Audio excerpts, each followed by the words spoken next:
You know exactly what you should be doing right now. So why aren't you doing it? It's 11 p.m. on a Sunday. You have something important tomorrow. You've known about it for 2 weeks, and you're sitting there, phone in hand, watching someone explain how shipping containers change the economy, even though you don't work in logistics and you don't actually care about shipping containers. You knew you should have started this 3 days ago. You knew this morning you should start. You knew at 3 p.m., at 6 p.m., at 9 p.m., and here you are. This isn't a discipline problem. This isn't laziness, because you know exactly what you're supposed to do. You know exactly why it matters, and some very loud part of your brain is actively screaming at you to just start already. But you don't. You sit there and you let future. You deal with the wreckage. So here's the question. Why does your brain sabotage your future self? Why do we procrastinate the exact things we know matter most, and why does knowing better do absolutely nothing to stop it? Think about how strange this actually is. You have information. You have capacity. You have time, you even have motivation. Somewhere in there, you genuinely want the outcome. And yet some other force just overrides all of that. Like you're a passenger in your own skull. Every other decision-making system in nature works on pretty simple logic. Threat appears, you respond. Opportunity appears, you take it. Hunger appears, you eat. But procrastination is the opposite. The threat is real, you know it's real, you can literally picture the consequences frame by frame, and you still choose the metaphorical bag of chips. And here's what makes it even weirder. It's not like you're happy while you're doing it. You're not lounging around thinking, man, I'm really nailing this relaxation thing. You're watching that shipping container video with a low-grade hum of guilt and dread the entire time. You're experiencing all the emotional suffering of doing the task, without any of the benefits of actually doing the task. So, if it doesn't feel good and it doesn't help you avoid the work and it makes the final outcome actively worse, why does it keep happening? Turns out the answer is buried deep in the architecture of your brain. And to understand it, we need to go back to a version of you that lived a very, very long time ago. Let's say you're early Homo sapiens living in what's now the Levant, roughly 80,000 years ago. You're part of a small group, maybe 30 people total. You know every single one of them. You've known them your entire life. And right now, you're hungry. Not starving, not yet, but you haven't eaten anything substantial in about a day and a half. And you can feel that hollow buzz in your stomach starting to turn into something harder to ignore. Here's your situation. There's a berry patch about 2 hours walk from camp. You've been there before. It's reliable. If you go now, you'll be back by sundown with enough food to take the edge off tonight and maybe some left over for tomorrow. But there's a complication. One of the hunters came back this morning saying he saw marks near the river. Some kind of large animal, maybe an antelope, maybe something bigger. If it's real, and if you can organize a group to track it, you're talking about enough meat to feed everyone for days. Enough to smoke and preserve. Enough to matter. But here's the thing. The tracks are old. Maybe a day, maybe more, the animal could be long gone. And organizing a hunt means convincing others to come with you, which means negotiating, coordinating, losing hours of daylight. It's uncertain, it's hard, it's a lot of effort up front for a payout that might not even exist. The berries, though. The berries are right there. Easy. Guaranteed. So, what do? You go get the berries. And here's the evolutionary psychology of it. You're not wrong to do that. Because in that environment, immediate payoff beats delayed payoff almost every single time. The future is not a reliable place. You could get injured tomorrow, the weather could turn, another group could move into the territory, and suddenly that distant hunting ground isn't yours anymore. A bird in the hand isn't just worth 2 in the bush. It might be worth 10, because the bush might be on fire next week. Your brain evolved a mechanism that scientists now call hyperbolic discounting, which is a fancy way of saying your brain values immediate rewards way, way more than delayed ones, and it does it on a curve that gets steeper the closer you get to right now. So if I offer you $10 today or $11 next week, you'll probably take the 10 today. But if I offer you $10 in a year or $11 in a year in 1 week, you'll wait the extra week. Same time gap, totally different emotional response. Because your brain isn't built to calculate value rationally across time. It's built to survive in a world where the future is mostly a rumor. And that worked. For tens of thousands of years, that worked perfectly. Fast forward. You're still you, but now it's closer to 15,000 years ago, and you're living in a semi-permanent settlement somewhere in the Fertile Crescent. Things are different now. Your group has started planting seeds. Not full-blown agriculture yet, but you're experimenting.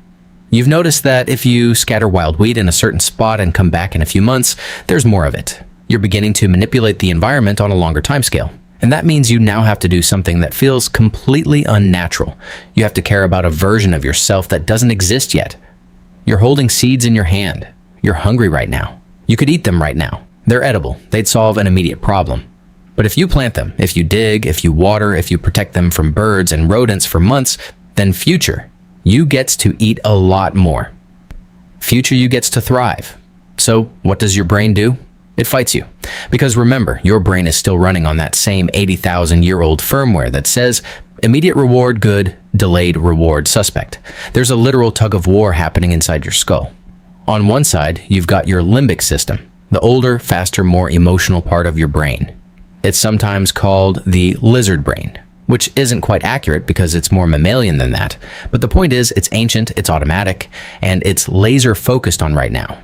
It sees the seed, it knows you're hungry, it says, eat. On the other side, you've got your prefrontal cortex, the newer, slower, more deliberate part. This is the part that can imagine the future, that can simulate different outcomes, that can override impulses in service of a long-term goal. It says, plant. And here's the key thing. The prefrontal cortex is not stronger.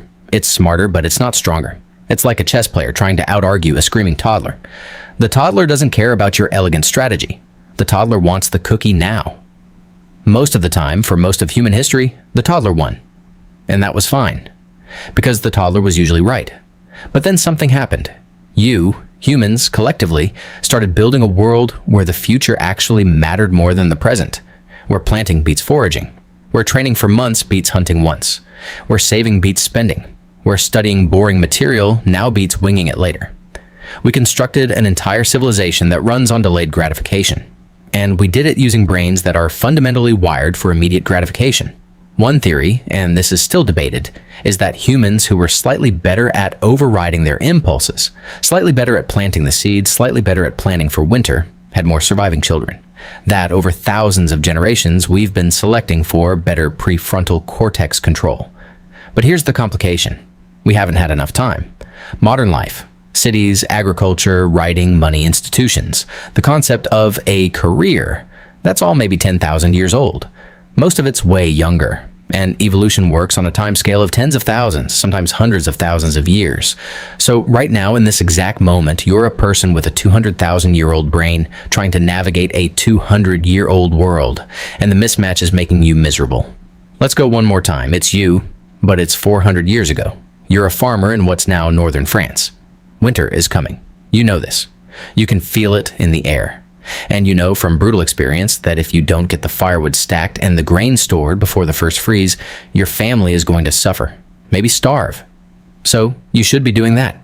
You should be out in the forest right now cutting and hauling, but your neighbor's barn needs repair and he asked for your help and he's offering ale and bread in return. That's immediate. That's social. That's rewarding right now. Or maybe you're just tired. You worked hard yesterday. Your back hurts. Resting feels necessary. It feels justified. And here's where procrastination gets emotionally complicated, because it's not actually about the task. It's about the feeling the task gives you.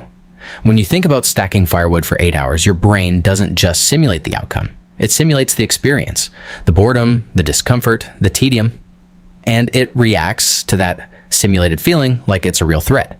This is called effective forecasting, and humans are notoriously bad at it. We overestimate how bad unpleasant tasks will feel and how long that bad feeling will last. So your brain, trying to protect you, says, let's not do the thing that feels like a threat. The problem is the real threat is not doing it. But that threat is distant, abstract, and your brain doesn't process distant, abstract threats the same way it processes immediate ones. If a wolf is charging you, every system fires. Adrenaline, cortisol, focus, action, right now. But if winter is coming in 6 weeks, your brain shrugs. Future use problem. So now it's today. You're sitting at your desk. You've got something due. A project, a paper, an email you've been avoiding, a difficult conversation, a task you committed to and now regret. And your brain is doing exactly what it was designed to do 80,000 years ago. It's weighing immediate discomfort against distant consequences. And it's choosing to avoid the discomfort. You open a new tab, you check your phone, you suddenly remember you need to organize your bookmarks, a thing you have never once cared about in your entire life. And here's what's happening in your skull. Your limbic system sees the task as a threat. Not a tiger, but a threat nonetheless. Boredom, frustration, difficulty, potential failure, social judgment. And it kicks in with the same avoid this response it would give to a rotten piece of fruit. Your prefrontal cortex, meanwhile, is sitting there with a full PowerPoint presentation about why you need to do this, how it aligns with your goals, how much worse it'll be if you wait. It's got charts, it's got logic, it's completely correct. But the limbic system doesn't watch PowerPoints. It doesn't care about logic. It just knows that right now feels bad, and scrolling through your phone feels fine. Not good, but fine. Neutral. Safe. And because your brain discounts future rewards on that hyperbolic curve, even though you know intellectually that doing the task now will make tomorrow better, it doesn't feel real. Future you is basically a stranger. You wouldn't take a punch in the face to give a stranger $20, so why would you endure discomfort now to help some hypothetical version of yourself that doesn't even exist yet? Except future you does exist. You're going to become that person. You're going to be sitting here tomorrow night or next week in the exact same spot, except now the deadline is closer and the panic is higher and the task hasn't gotten any easier. And here's the really cruel part. Procrastination doesn't even achieve what it's trying to achieve. Your limbic system is trying to protect you from discomfort. But you're not actually comfortable while you're procrastinating. You're watching that video with a knot in your stomach. You're scrolling with guilt, lighting up the same brain regions as physical pain.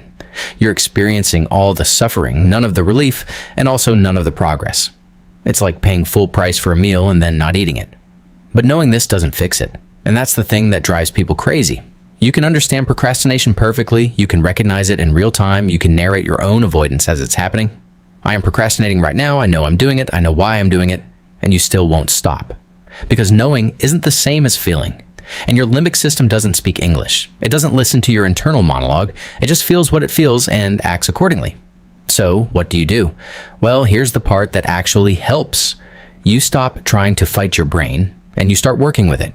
Your limbic system isn't your enemy. It's not sabotaging you out of malice. It's trying to protect you using a very old, very efficient system that works great in some contexts and terribly in others. So instead of trying to white-knuckle your way through willpower, which is just your prefrontal cortex, trying to outmuscle the limbic system, and it will lose that fight eventually, you change the equation. You make the immediate experience less threatening. You break the task into something so small that your brain doesn't sound the alarm. Not write the essay, but open the document. Not go to the gym, but put on gym shoes. You're hacking hyperbolic discounting by shrinking the delay to zero. You make the delayed consequence feel immediate. You set a timer. You tell someone else you'll do it.